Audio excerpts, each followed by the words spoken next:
on this episode of Insight, End of Days, the enduring pull of the apocalypse. I haven't always been a prepper. I was a full-time teacher for many, many years. Was principal of many schools. I certainly didn't expect that I would be prepping at this time of my life. I expected to be sitting back and relaxing and spending time with my grandchildren. I started because I felt that change was looming.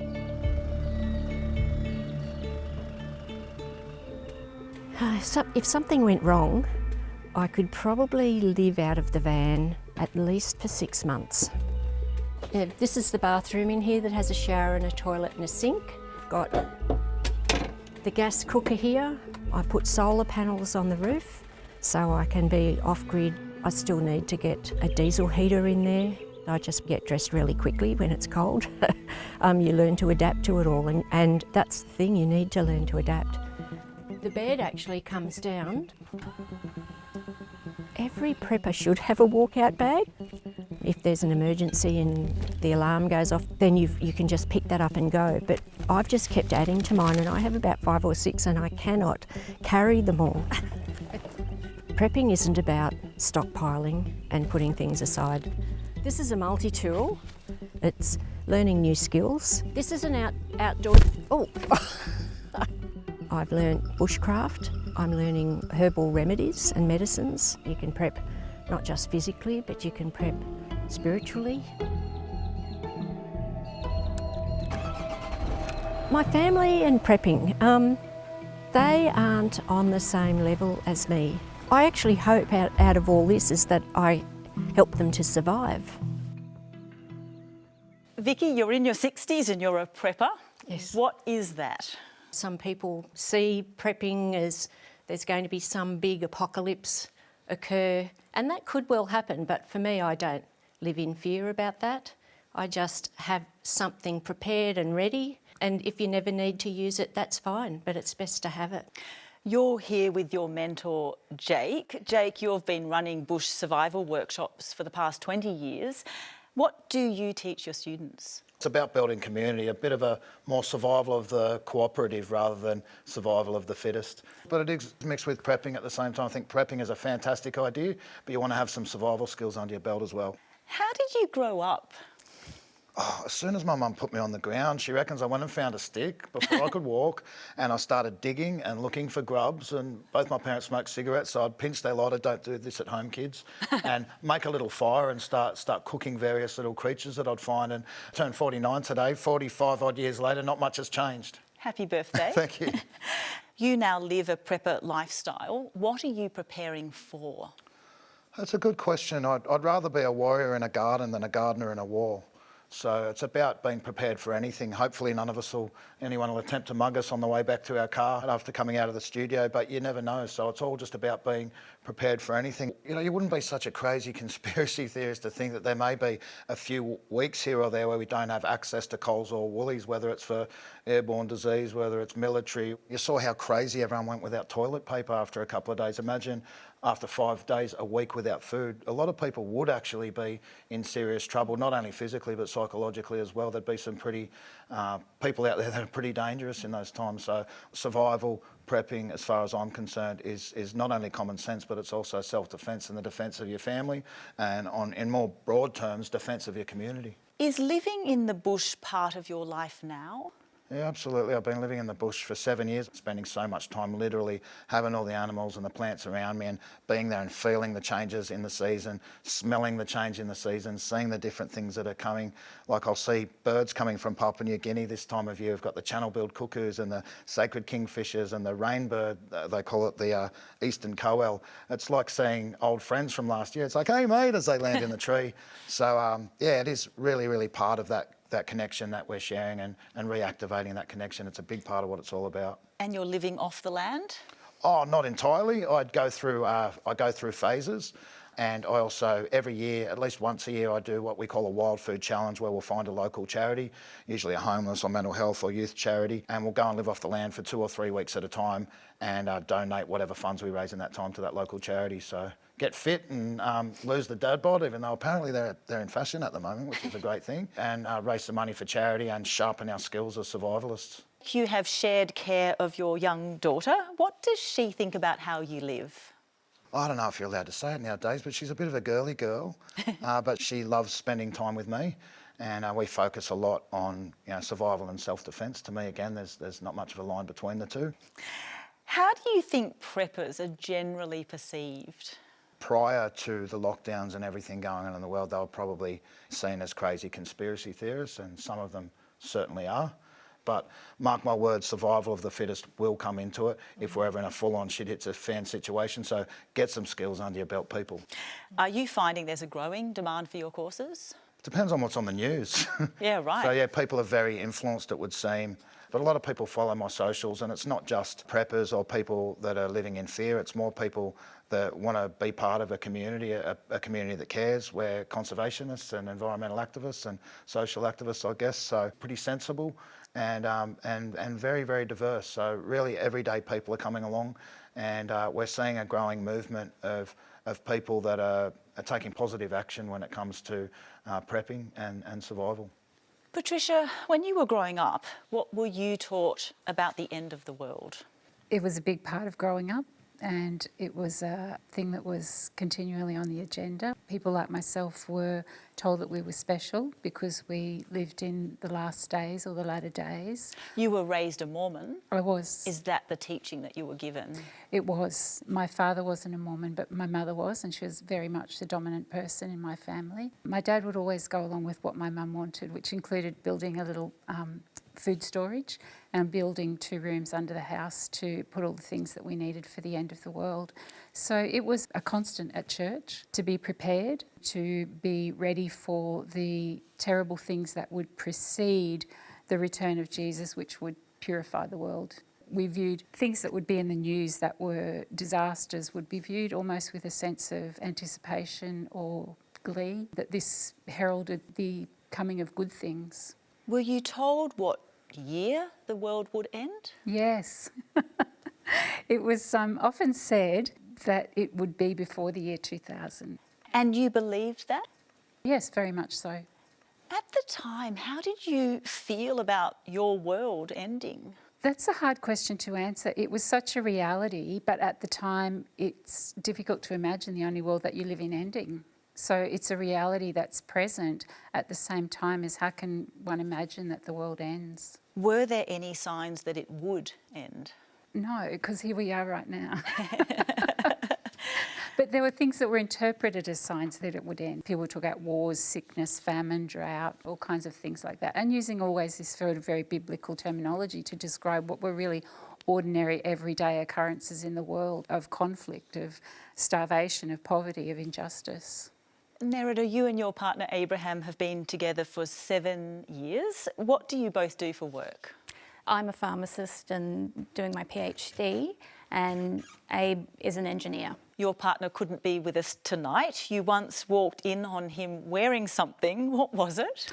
I could see he had some tin foil poking out from underneath his cap while he was making our dinner. Tin foil? Aluminium foil. It was wrapped around his head underneath the cap that he was wearing. He'd been working outside. Yeah. What was your initial reaction when you saw it? There were a few thoughts running through my head. But then I was like, wait a second, should I be concerned?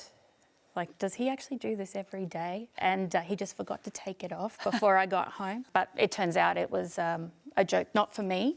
He took a photo for his mum, and he just put the hat back on and forgot to take it off. So he was joking around. What was he joking around about? His mother had sent him a text and they'd been talking about something, and she'd said, your father thinks you're crazy about something, and he'd put the foil in the hat to sort of suggest that he wears that to protect himself from, I don't know, radio waves or microwaves or government transmission. I've got no idea. I see. So he was kind of joking that, hey, I'm a conspiracy theorist. Yeah.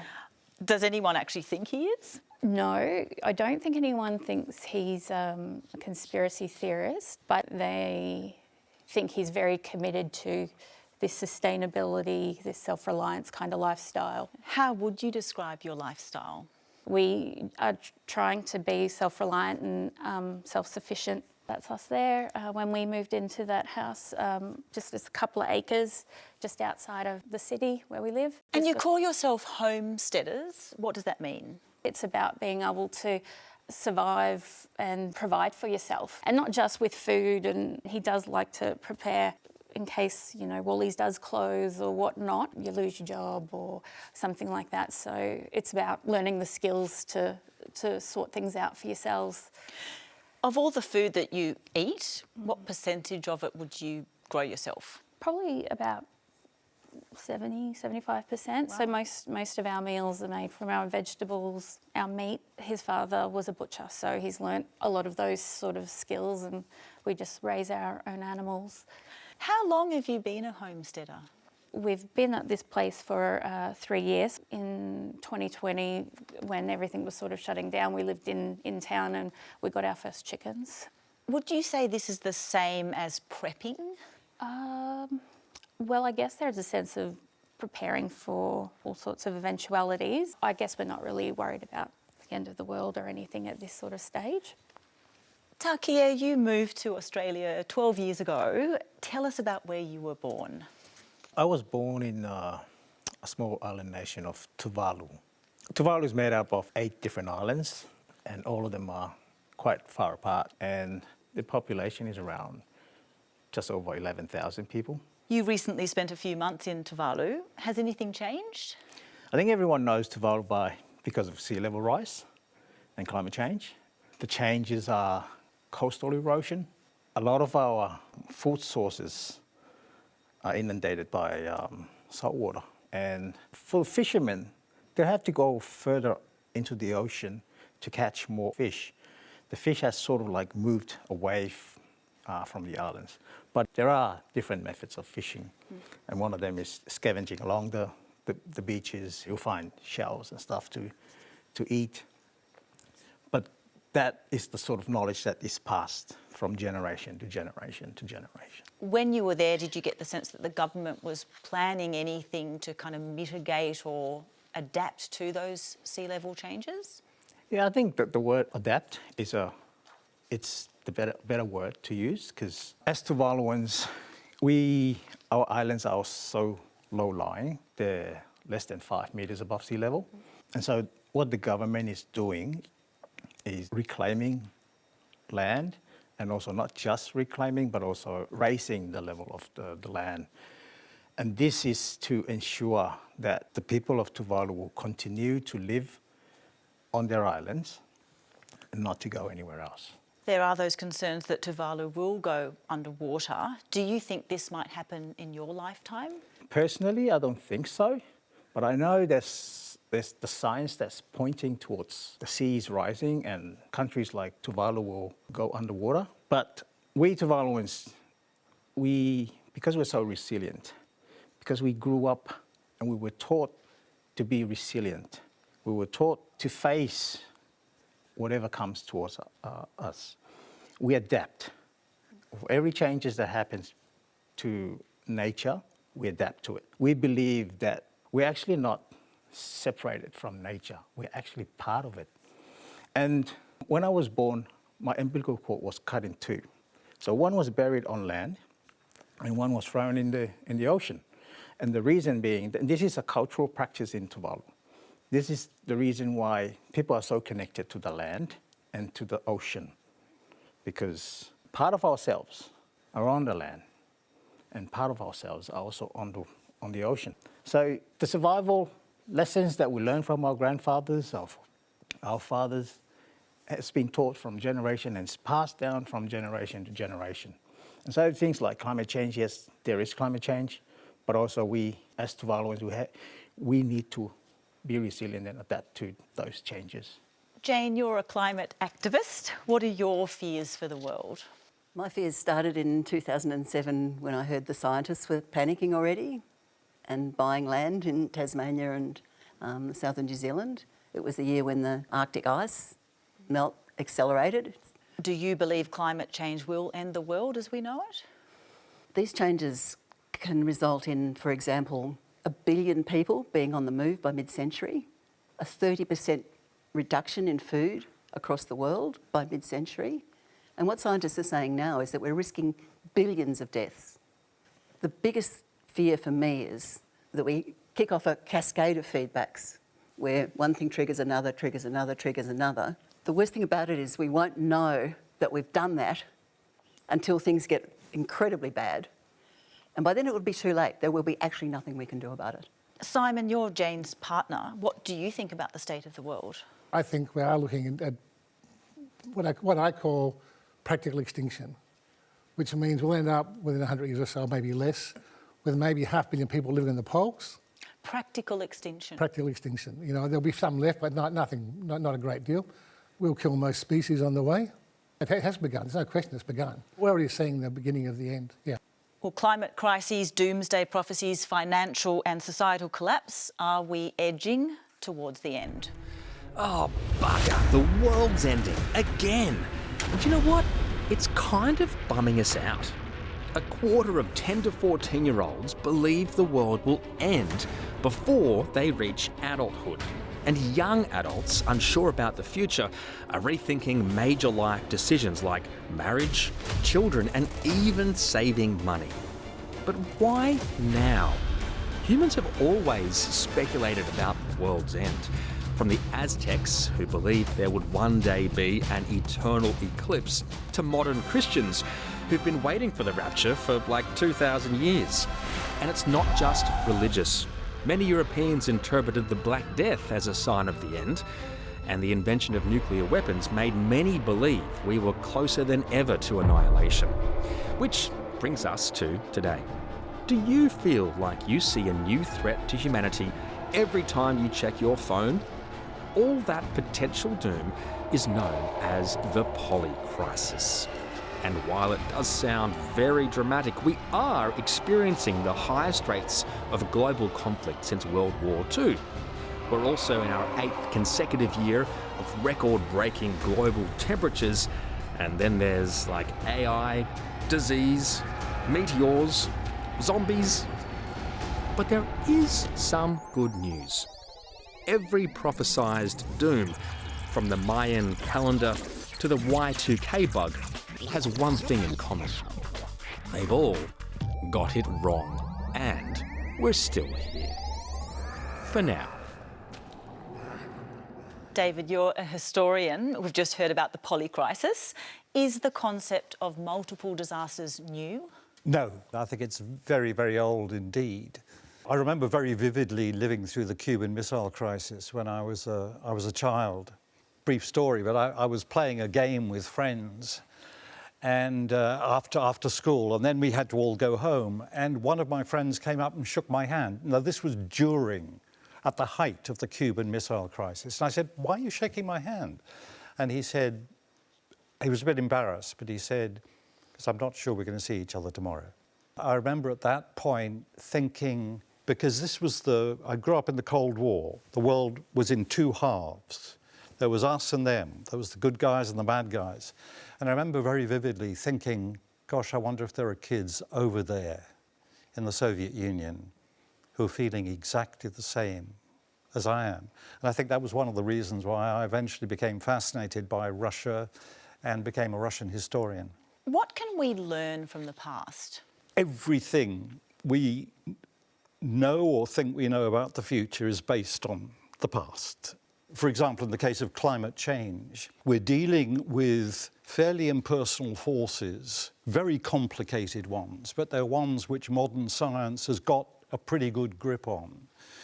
So we can make a very confident prediction on the basis of past trends that if we keep pumping greenhouse gases into the atmosphere, the end results will be catastrophic. But there are other aspects of reality that are far less hard to make confident predictions about. And one of them, unfortunately, is the behaviour of human beings. So what we can't say is whether we humans will actually get a grip on this and do what needs to be done. Jasmine, you're 28. How do you view the future? The future for me seems, pretty grim and potentially going into major crises, really. What are some of the things you're most concerned about? Global warming, war, financial crises, health concerns for, it seems to be on the rise for a lot of people. They seem to have a lot more health concerns now. And I feel like this all culminates into, is that really a great quality of life? Has all this affected the choices that you're making today? Absolutely. I've decided to not have children because I don't want to bring in a new generation into the world with these concerns. Varsha, you're 22. Do you worry about the end of the world? Don't think the end of the world necessarily, but I do think the whole climate crisis is here, and it's been here for a while, and we need more accountability and all of those things. But I think when you're showing up to the grocery store and you're worrying about the prices of vegetables, it's just really difficult to choose which battle you're going to pick that day, and you can't pick all of them. So I think it's almost this overwhelming sense of like, I feel like I should do more as a human being, as a person, part of a community, but at the same time, I'm trying to figure out whether I can afford a GP or whether I can get to my nearest bulk build one, because all of them have been privatised now. So it's those kinds of concerns that you're constantly weighing up. Business as usual equals death. I really like that sign. I am an organiser and mobiliser with Extinction Rebellion. New gas equals death. Gas equals death. If we don't deal with climate breakdown, we will see mass death, starvation, fires, floods. Yeah, it's really scary. I'm really scared. Yeah, actually, this is a really good one too. Let's get that one. I'm not just like blocking roads because I think it'll feel good. I'm trying to stop the collapse of our human civilization. These were from when we were go to court, when I got arrested. Protesters have been charged after a stunt on the Westgate Bridge caused peak hour chaos. Leading the pack was Violet Coco, a serial protester. She's been arrested more than 30 times. The hardcore Extinction Rebellion activists set up their blockade on the Westgate Bridge at 7:45 this morning. I went to prison recently for blocking 3 lanes of the Westgate Bridge in Melbourne. Brad was sentenced alongside me. It was the hardest thing being away from him. One of the first letters I wrote when we got to prison was to propose to Brad. Marry me please and honeymoon with me for the rest of our lives.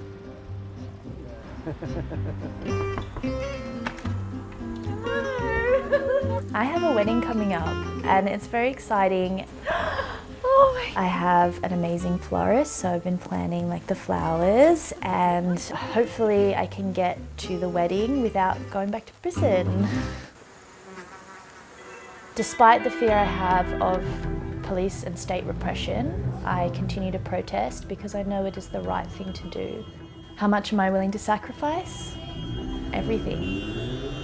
Violet, you've been arrested, jailed, injured and hospitalised.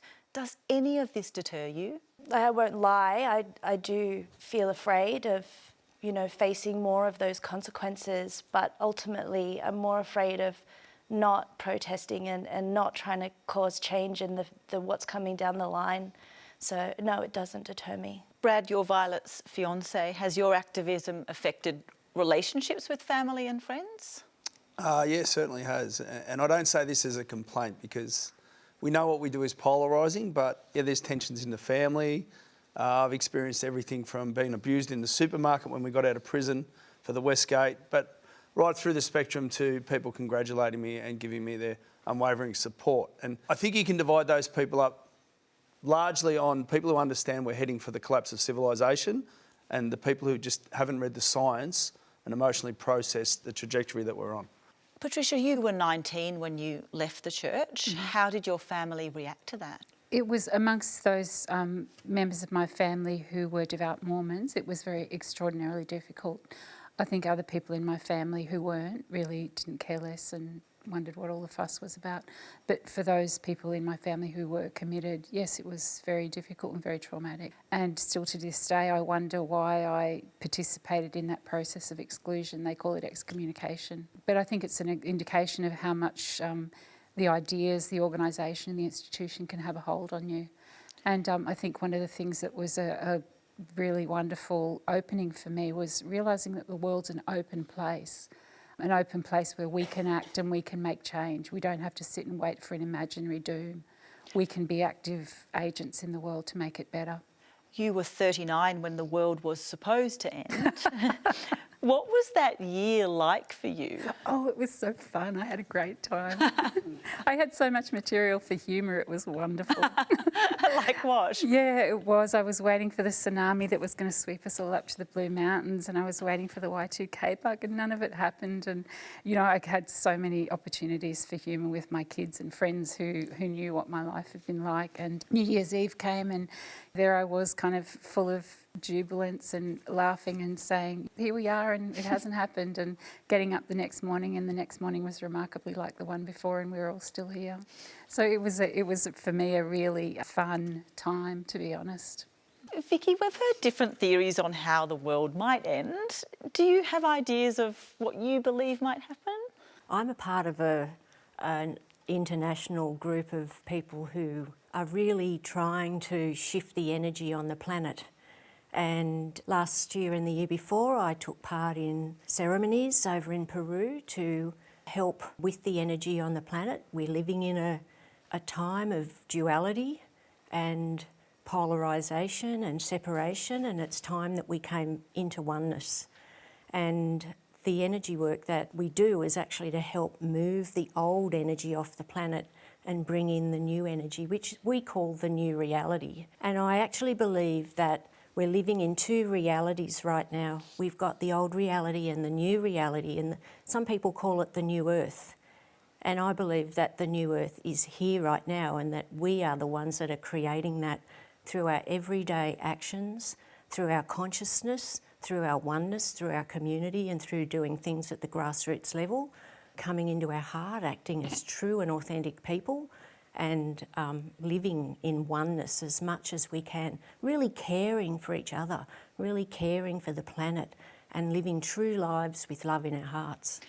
In terms of that sort of duality and the new reality, do you get a sense of, are we still living in that, or will there be a different kind of world?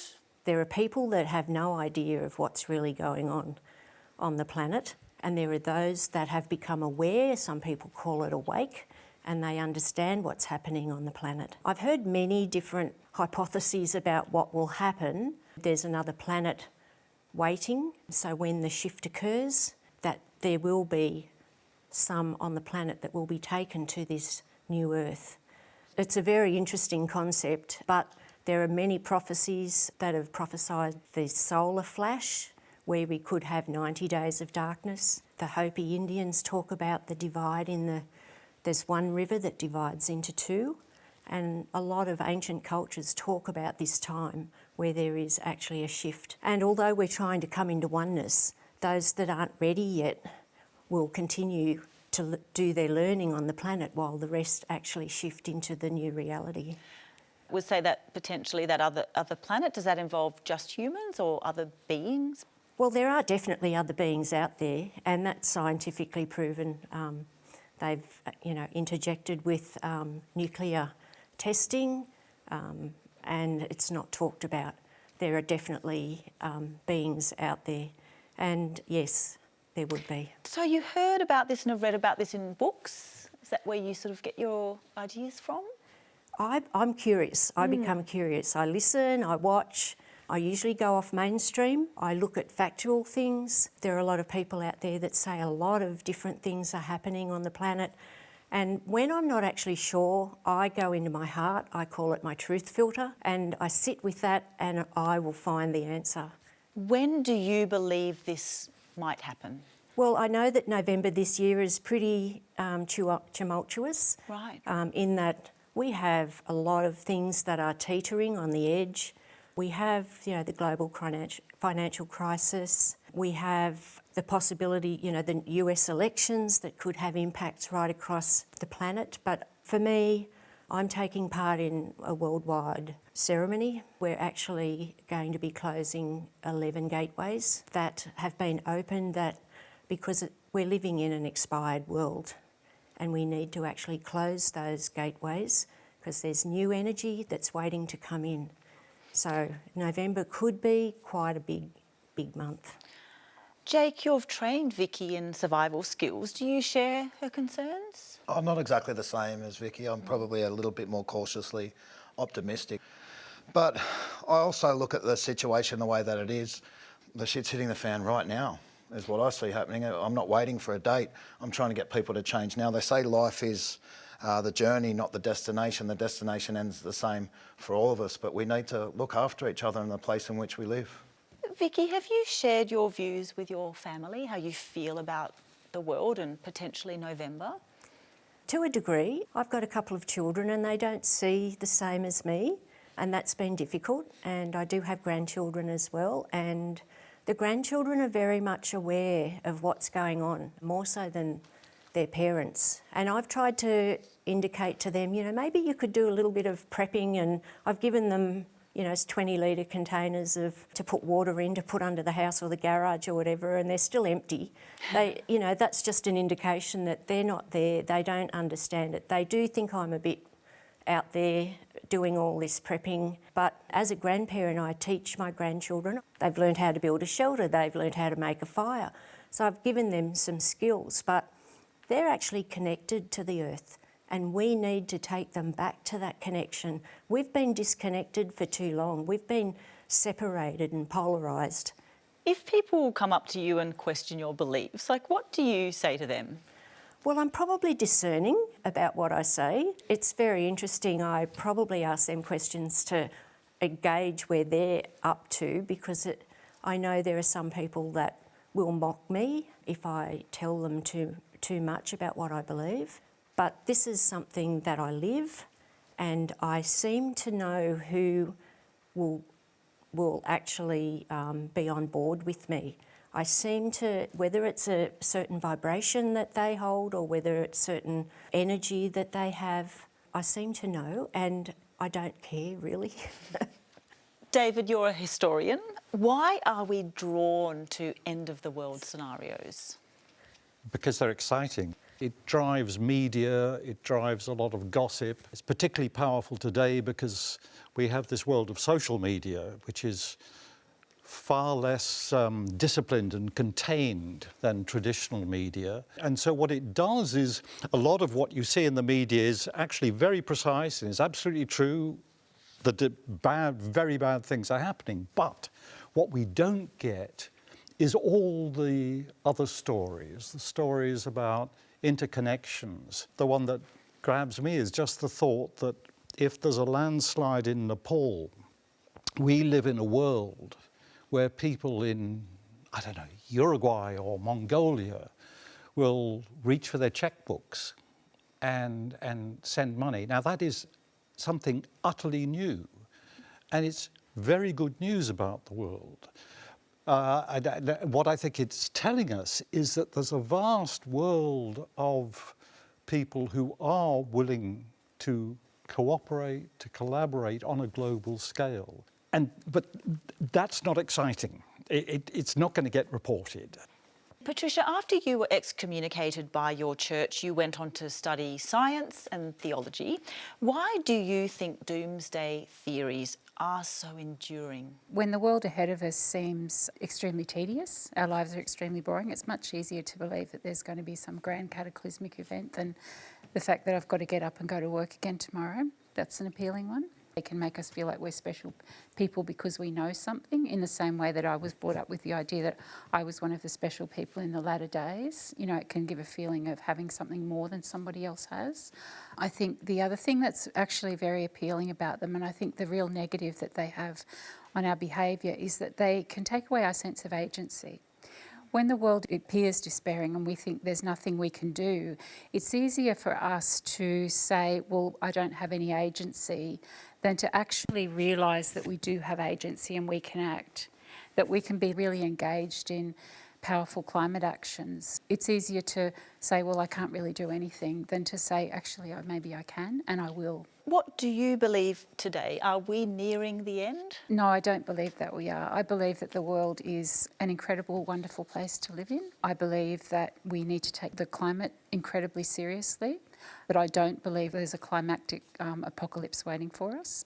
I think we have the agency to act. We have freedom. We can act in the world. And we only need to look at the history of the world to see how our own actions can make the world a better place. And combined action does make the world a better place.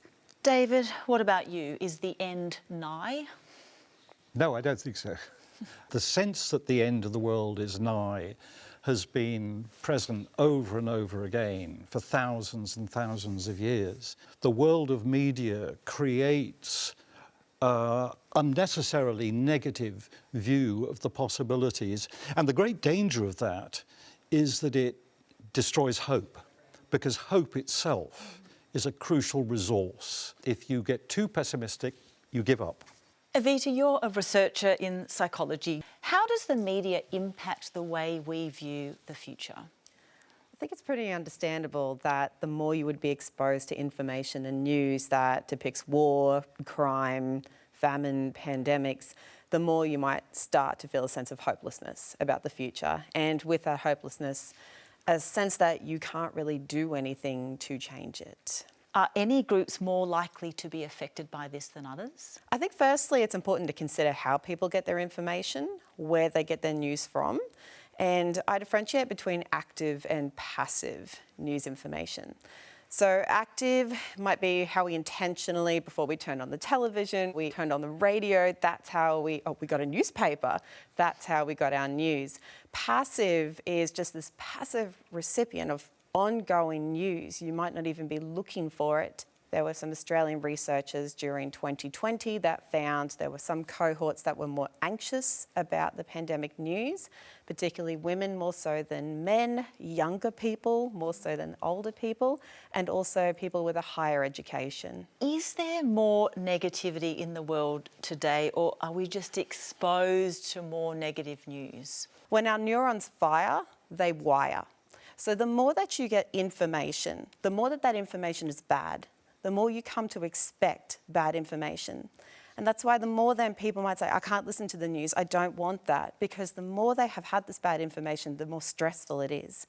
Particularly when you pair that with this passive receiving of information constantly via social media.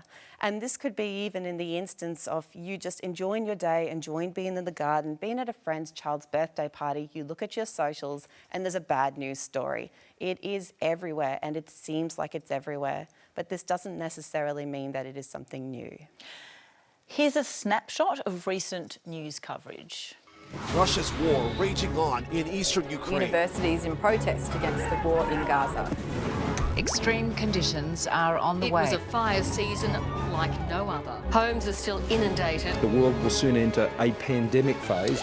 They're eating the dogs. Superhuman artificial intelligence. Too many people, not enough homes, creating misery and a sense of hopelessness. Jasmine, you're ruled out having children because you're uncertain about the future. Does the news and social media play a role in your uncertainty? Yeah, absolutely. The more that I watch and the more that I consume, I feel more panicked. And so the less I consume, the more hopeful, happy, bright, bubbly I am. Yeah, so there is definitely that correlation between my consumption and how I feel.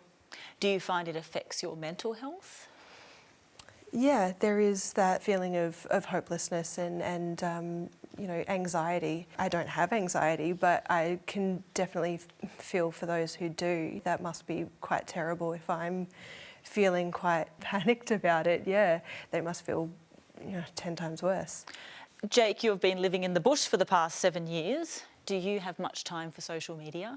Running a business, I have to have social media. The vast majority of people that come on my courses have seen me on Facebook. Living out in the bush, I certainly get a really good balance, and that's what I certainly promote on my courses with my daughter, with her friends, with our community. We are really, really pushing people to spend more and more time outdoors. When you're sitting there enjoying a few songs around a campfire, it's certainly far from the doom and gloom of your everyday prepping type things. Violet, we've heard about constant exposure to bad news can affect our mental health. Do you ever worry that you might be contributing to that? Well, I think that's about shooting the canary, isn't it? we're in a situation where it's only going to get harder to live because of the erratic weather, will cause food crisis, further cost of living crisis, further housing crises.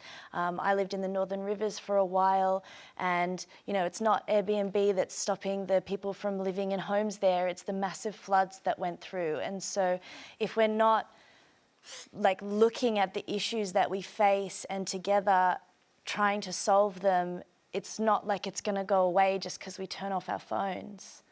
Taukie, your birth home of Tuvalu is facing a climate threat. Are there fears for its future? People there, they know that climate change is happening because they can see it.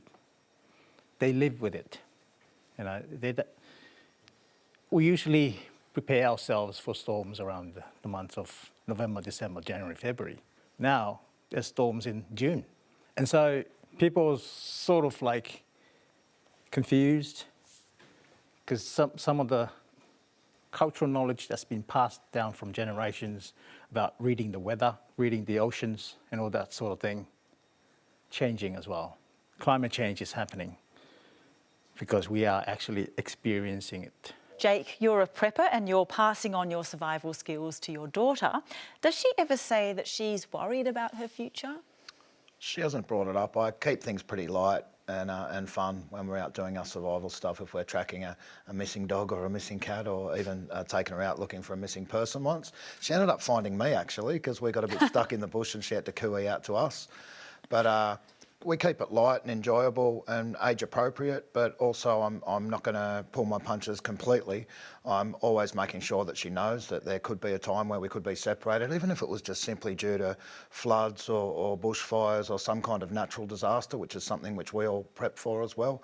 So she's got age appropriate reality check for things that may happen currently or in the future. Jasmine, you don't want children because you have serious doubts about the future of the planet. Is prepping something that you might consider? No. Just to put it simply, yeah. I guess a zombie movie, I think I'd rather be a zombie, It seems like an easier out.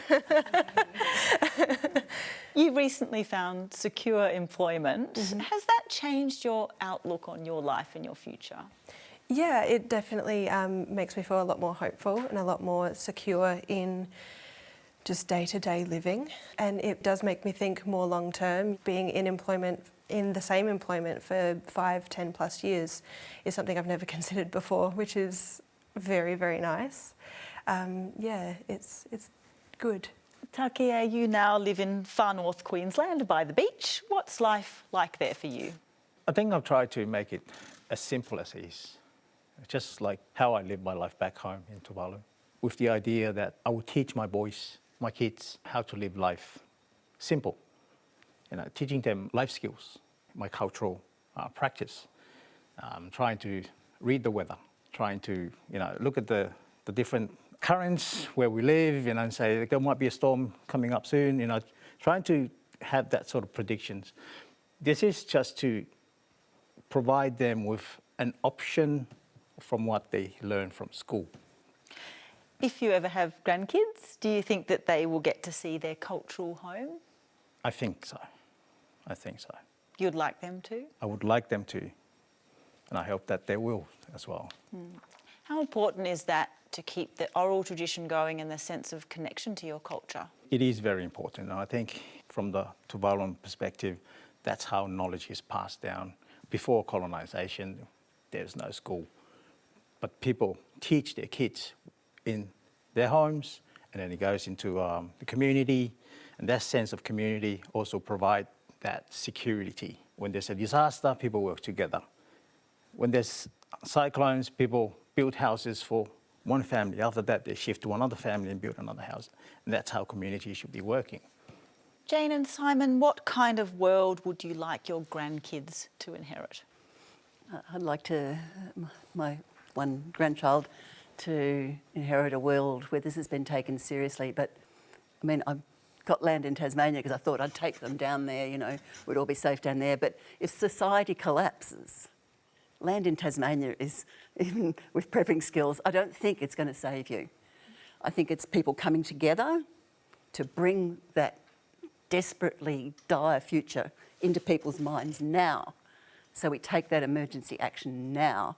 20 years you've been kind of working as this team. Like, how do you see the rest of your years together? I hope that there's this incredible uprising and then I can just sit back and watch and then we can just be out in nature. I think she means you and me. Yes. That's right. No, you and me out in nature together. How together. Yeah. I mean, I think it'll depend totally on health. You know, we're very committed to each other. You know, I can do this because I love her severely, but she's an incredibly tense person. So we're very forgiving, you know, and we very much look after each other. And I think that's going forward, you know. We've got a couple of health issues, so it'll depend a lot on that, but how active Jane can be going forward. But yeah, I think we're pretty good. Yeah. Teamwork to the end. Yeah, teamwork. Good family. Varsha, is the future something you feel like you can afford to worry about right now? I feel like the whole idea of talking about the end of the world is something that there's a little bit of privilege in even talking about that, because it's this long-term ideology, whereas I think for a lot of people who maybe are lower income or are having it tough, it really is the everyday struggle. So I feel like the entire discussion itself, sometimes it's like, will I be able to afford a house, those sorts of things. I think I'm lucky enough to be able to think about that, but for a lot of people it's about, can I put food on the table tomorrow? So I think that's how I see it, instead of just asking myself these existential questions, because I think it can get yourself into a spiral sometimes. Patricia, you grew up in a doomsday religious group, but you're now confident that the world won't end. Where does your hope come from?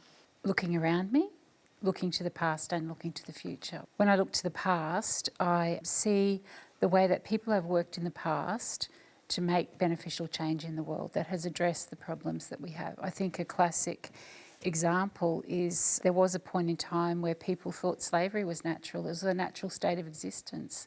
It would continue forever because it was a natural state of existence. People together worked to end that, to make the world a more fair and a just place. When I look around me now, I see people working energetically to address the reality of climate change and the impact that that's having on our world. I look to the future and I guess I really believe in hope. I think people have a remarkable resilience and capacity for change, for doing good in the world and for coming together and making it better. It sounds a bit cheesy, but I do.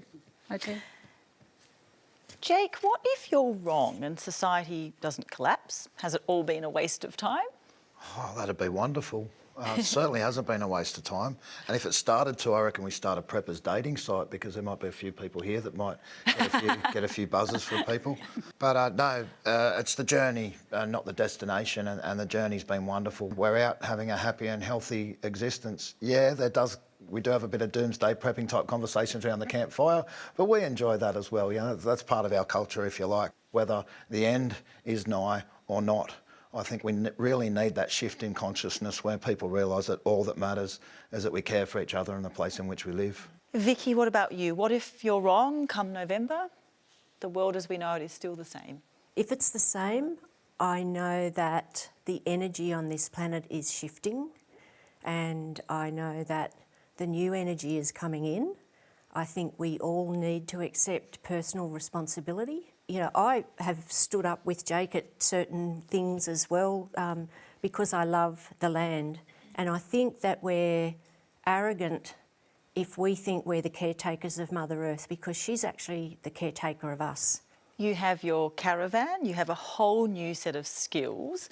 What have you learnt about yourself over the past few years? I've gained a lot more resilience in a totally different way to what I had previously. I've connected with a lot of really wonderful people. I'm aware that I'm very much a part of a much larger consciousness, which I work with. I've actually turned off the TV. I don't listen and watch it anymore, and I think that's a really good step in the right direction. I have gone back to the bush. I've become more connected. Just being an active person in my community, not that I ever wasn't, but just in a totally different way. My whole life has just shifted, and I feel a whole lot more positive about what's happening on the planet now, because I can see where it's going. Thank you so much, and thank you to you all for being here.